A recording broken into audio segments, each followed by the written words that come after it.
इस वीडियो में हम कुछ इंपॉर्टेंट पॉइंट्स एंड क्वेश्चंस के बारे में बात करने वाले हैं। अगर हम न्यू अपडेट की बात करें तो इकोसिस्टम एंड बैक ऑफिस में अभी कोई नया अपडेट नहीं आया है, बट इस वीडियो में हम कुछ इंपॉर्टेंट पॉइंट्स के बारे में बात करने वाले हैं। तो सबसे पहले अगर हम विड्रॉल रिक्वेस्ट की बात करें तो येस्टरडे मेरे पास 2-3 लोगों का व्हाट्सएप पर मैसेज आया है कि उन्होंने जल्द ही विड्रॉल की रिक्वेस्ट की थी, कुछ दिन पहले विड्रॉल की रिक्वेस्ट की थी, तो उनका विड्रॉल रिजेक्ट कर दिया गया है। और यहाँ पे रीज़न बताया गया है डॉक्यूमेंट का, यानी कि जो डॉक्यूमेंट उन्होंने अपलोड किया था वेरिफिकेशन के लिए, जैसे कि आधार कार्ड हो गया, तो उसमें उनका जो नेम है वो क्लियर दिखाई नहीं दे रहा था। तो यहाँ पर आप सभी को मैं बताना चाहूँगा फ्रेंड्स कि अगर आप विड्रॉल की रिक्वेस्ट करते हैं अपकमिंग डेज में तो ये ध्यान रखिएगा, अगर ओ वेरीफाई आने से पहले अगर आप विड्रॉल की रिक्वेस्ट करते हैं तो रिक्वेस्ट करते समय जो आप डॉक्यूमेंट अपलोड करेंगे तो डॉक्यूमेंट अपलोड करते समय अपना डॉक्यूमेंट देख लीजिएगा कि जब भी आप अपलोड करें तो आपका जो नेम है उसमें वो अच्छे से दिखाई दे, क्योंकि यहाँ पर मैन्युअली वेरीफाई किया जाता है, क्योंकि अभी हमारे पास ओ वेरीफाई नहीं है तो आपका जो डॉक्यूमेंट है उसको मैन्युअली वेरीफाई किया जाता है। तो आपका जो नेम है वो अच्छे से दिखाई देना चाहिए, तभी आप यहाँ पर अपने डॉक्यूमेंट को अपलोड कीजिएगा। और ओ वेरीफाई आने के बाद जब हमारा वेरिफिकेशन प्रोसेस कंप्लीट हो जाएगा तब ऐसी कोई भी दिक्कत नहीं आएगी फ्रेंड्स।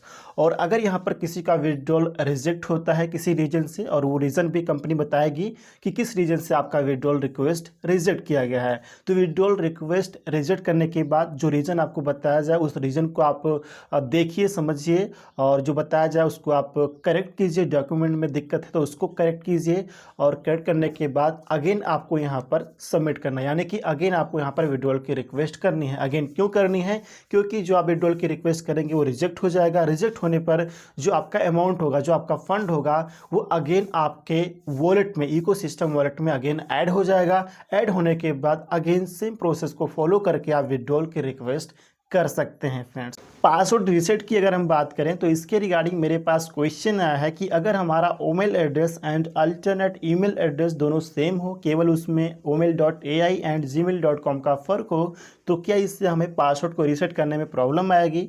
तो मैं आपको बताना चाहूँगा फ्रेंड्स कि इससे आपको कोई भी प्रॉब्लम नहीं आने वाली है। जब भी आपको पासवर्ड रीसेट करना होगा इकोसिस्टम का तो आप बहुत ही आसानी से पासवर्ड को रीसेट कर पाएंगे।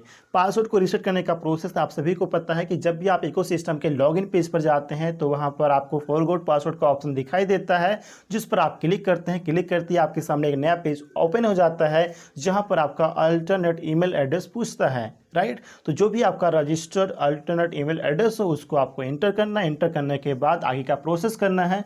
आगे का प्रोसेस करके फॉलो करके आप आसानी से अपने पासवर्ड को रीसेट कर सकते हैं। सेम होने से या डिफरेंट होने से कोई भी प्रॉब्लम नहीं है। डिफरेंट है तो भी चलेगा, सेम है तो भी चलेगा, कोई भी दिक्कत आपकी नहीं आने वाली है। काफ़ी लोग क्या होता है कि जब वो ईमेल आईडी अपना क्रिएट करते हैं इकोसिस्टम में रजिस्ट्रेशन करते समय, तो उनका जो अल्टरनेट ईमेल एड्रेस होता है उसके अकॉर्डिंग वो अपना ईमेल आईडी चूज़ कर लेते हैं, सेलेक्ट कर लेते हैं। तो बिल्कुल आप कर सकते हैं, इसमें कोई प्रॉब्लम नहीं है। आप बहुत ही आसानी से कर सकते हैं। आपका सेम है, डिफरेंट है, इससे कोई प्रॉब्लम नहीं है। बात करें अगर हम ओकेंट सब्सक्रिप्शन की, तो इसकी रिगार्डिंग अभी भी कुछ लोग चिंतित हैं कि ओकेंट का नया पैकेज आने के बाद क्या हमें अगेन अपने पॉकेट से पे करना होगा ओकेंट को रीसब्सक्राइब करने के लिए।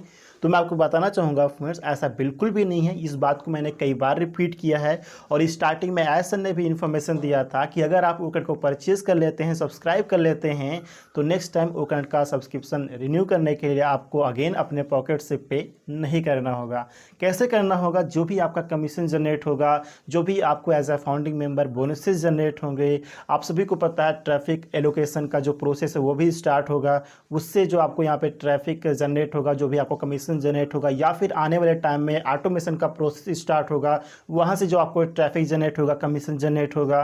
कहने का मतलब ये है कि आपको जो यहाँ पर कमीशन जनरेट होंगे, जो भी as a founding member bonuses generate होंगे, आपके इकोसिस्टम वॉलेट में रहेंगे कमीशन वगैरह, उसके थ्रू आप अपने प्रोडक्ट को रीसब्सक्राइब कर पाएंगे। आपको अगेन अपने पॉकेट से पे नहीं करना होगा। इस बात को आप हमेशा ध्यान रखिए। इसके अलावा ओकेंट न्यू पैकेज की रिगार्डिंग अधिक इन्फॉर्मेशन के लिए हमें वेट करना है, क्योंकि जब ओकेंट का न्यू पैकेज आएगा तो इसके रिगार्डिंग हमें ऑन पैसिव की तरफ से कंप्लीट इन्फॉर्मेशन प्रोवाइड कर दिया जाएगा। बात करें अगर हम ऑन जॉय कंसर्ट्स की, तो एक दिन पहले आपने ओ मीडिया के ऑफिशियल फेसबुक पेज पर ऑन जॉय प्लेटफॉर्म की रिगार्डिंग एक पोस्ट देखा है, जहाँ पर एक वीडियो भी प्रोवाइड किया गया था, शॉर्ट वीडियो था, जिसमें ये इन्फॉर्मेशन भी दिया गया है कि बच्चों के लिए विशिष्ट डिजिटल कंटेंट प्रोवाइड करने वाले लीडिंग मीडिया प्लेटफॉर्म यानी कि ऑनजॉय एंड ओ मीडिया के डेलीगेशन को शारजा एनिमेशन कॉन्फ्रेंस को अटेंड करने का मौका मिला और यह इवेंट 1 मई से 5 मई तक आयोजित किया गया था, जहां लगभग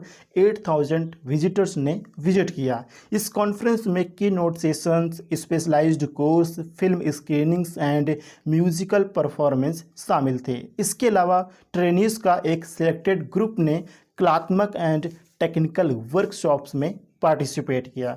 तो इस प्रकार फ्रेंड्स हमारा ऑनजॉय प्लेटफॉर्म काम कर रहा है। ऑन पैसिव टूल्स की बात करें तो आप सभी को पता है फ्रेंड्स कि हमारे ऑन पैसिव के टूल्स दोनों कैटेगरी के हैं, B2B एंड B2C। B2B यानी कि बिजनेस टू बिजनेस, B2C यानी कि बिजनेस टू कस्टमर, क्योंकि हमारे टूल्स को गवर्नमेंट्स भी यूज़ करेंगे, बड़े बड़े कॉरपोरेशन भी यूज़ करेंगे, स्मॉल मीडियम लार्ज कंपनियां भी यूज़ करेंगे, कस्टमर्स भी यूज़ करेंगे एंड हमारे जो मैक्सिमम एफिलिएट्स हैं जिन्होंने इकोसिस्टम के एफिलिएट प्रोग्राम को ज्वाइन किया है तो वो भी हमारे टूल्स को रीसेल करने वाले हैं। तो दोनों कैटेगरी का प्रोडक्ट है B2B एंड B2C। आप सभी को पता है कि जो बड़ी बड़ी कंपनियां हैं, बड़े बड़े ऑर्गेनाइजेशंस हैं जिनको हमारे टूल्स की ज़रूरत रहेगी, जैसे कि हमारा ओ कनेक्ट हो गया, ओ डेस्क हो गया, ओ स्टाफ हो गया, या फिर आने वाले टाइम में हमारे जितने भी प्रोडक्ट रिलीज़ होंगे तो बड़ी बड़ी कंपनियां इसको यूज़ करने वाले हैं, गवर्नमेंट्स भी इसको यूज़ करने वाले हैं। इसलिए हमारा जो टूल है वो दोनों कैटेगरी का है फ्रेंड्स।